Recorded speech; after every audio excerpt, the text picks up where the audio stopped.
আসসালামু আলাইকুম everyone, welcome back to my channel. আর মাত্র কয়েকদিন পরে শুরু হয়ে যাবে পবিত্র মাহে রমজান। রমজানের সময় ইফতারিতে আমাদের সবার বাসায় কম বেশি ভাজা পোড়া আইটেম তৈরি করা হয়। আর ভাজা পোড়া আইটেমের সাথে যেটা সবচেয়ে বেশি প্রয়োজন সেটা হচ্ছে টমেটো সস।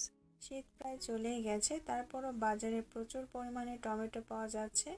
তাই বাজারে টমেটো থাকাকালীন অবস্থাতেই এবং রমজান মাসের শুরুতে পুরো এক মাসের জন্য তৈরি করে সংরক্ষণ করে রাখুন টমেটো সস। আজকের সসটা তৈরি করে দেখাবো কোনো রকম কালার এবং প্রিজারভেটিভ ছাড়া। সস তৈরি করার জন্য পাকা টকটকে লাল টমেটো নিয়ে নিয়েছি প্রায় 1 কেজির মতো। সসের কালারটা সুন্দর নিয়ে আসার জন্য অবশ্যই পাকা লাল টকটকে টমেটোটাই ব্যবহার করতে হবে। টমেটোগুলো খুব ভালোভাবে ধুয়ে পরিষ্কার করে নিয়েছি। এবার এই টমেটোগুলোকে কেটে নিব।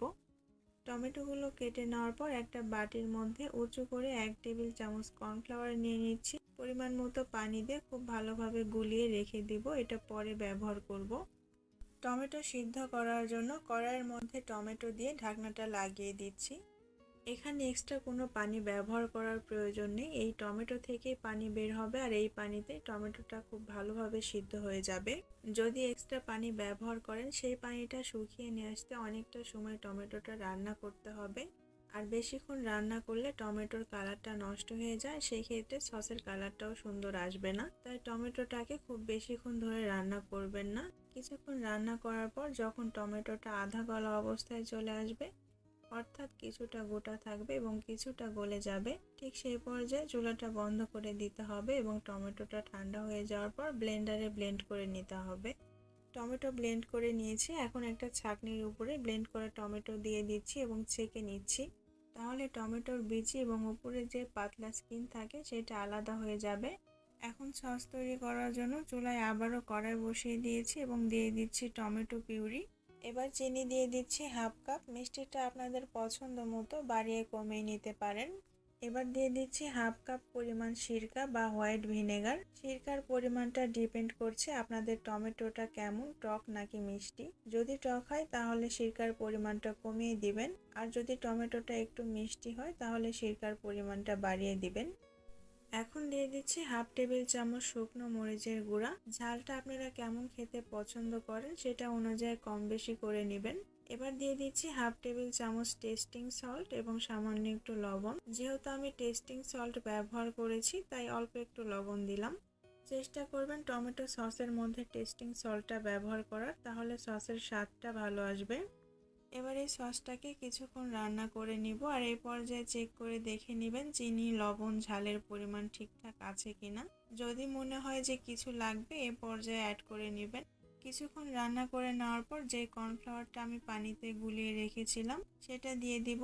আর দেওয়ার আগে অবশ্যই আবারও নেড়েচেড়ে মিশিয়ে নিতে হবে, কারণ কর্নফ্লাওয়ারটা নিচে তলানি পড়ে যায়। কর্নফ্লাওয়ার অ্যাড করার সময় এক হাতে কর্নফ্লাওয়ার দিতে হবে এবং অন্য হাত দিয়ে নেড়েচেড়ে মিশিয়ে নিতে হবে, তাছাড়া দলা পেকে যেতে পারে। আর কর্নফ্লাওয়ারটা দেওয়ার সাথে সাথে টমেটো সসটা ঘন হয়ে যাবে। এ পর্যায়ে খুব বেশিক্ষণ সময় ধরে রান্না করার প্রয়োজন নেই, শুধুমাত্র 2-1 মিনিটের মতো বলক তুলে চুলাটা বন্ধ করে দিব। আর গরম থাকা অবস্থায় টমেটো সসের কনসিস্টেন্সি কেমন হবে সেটা আপনাদেরকে একটু কাছ থেকে দেখিয়ে দিচ্ছি। টমেটো সসের কনসিস্টেন্সি যখন এই পর্যায়ে চলে আসবে তখন চুলাটা বন্ধ করে দিবেন।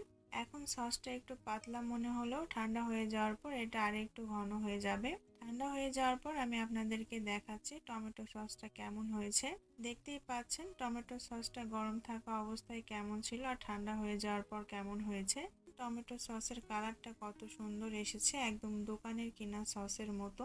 আপনারাও যদি টমেটো সস তৈরি করার সময় পাকা টকটকে লাল টমেটো নেন এবং সস তৈরি করার সময় হোয়াইট ভিনেগার এবং চিনি ব্যবহার করেন এবং যে প্রসেসগুলো আপনাদের সঙ্গে শেয়ার করেছি সেগুলো মেনটেন করে টমেটো সসটা তৈরি করেন, আপনাদের সসের কালারটাও এমন সুন্দর হবে, কোনো রকম কালার ব্যবহার করতে হবে না।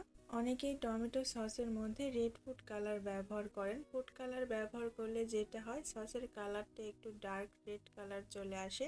টমেটোর যে অরিজিনাল কালার সেটাই কিন্তু অনেক সুন্দর আসে।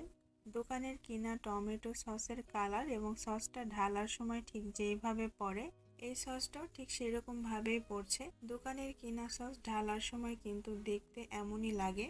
আর কনসিস্টেন্সিটা একদম পারফেক্ট।